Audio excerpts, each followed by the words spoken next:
been doing work for free for quite a while now. Take this project I did for someone called Emily. She reached out for a free favor for her charity. At first I was like, ew, but then I thought, let's hear her out. Emily told me that when she was 18 months old, doctors discovered a disorder affecting her lungs. They told she might not even make it to 18. Said Emily in her 30s.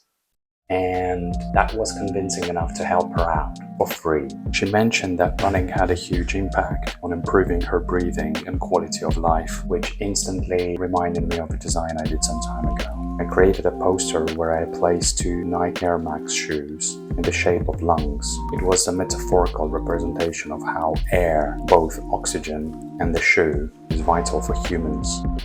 This idea resonated with Emily more than anyone else because her condition made breathing tough, but running physically saved her life.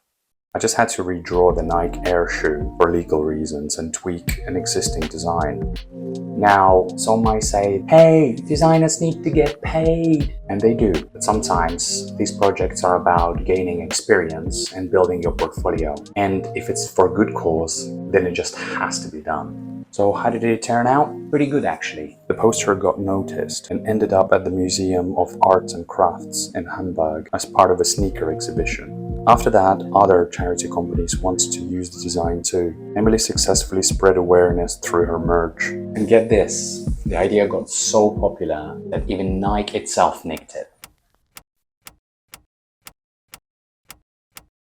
Mad, right? So if you're looking to build your portfolio, start with the free projects like this. Just remember to set your terms and give it your best work.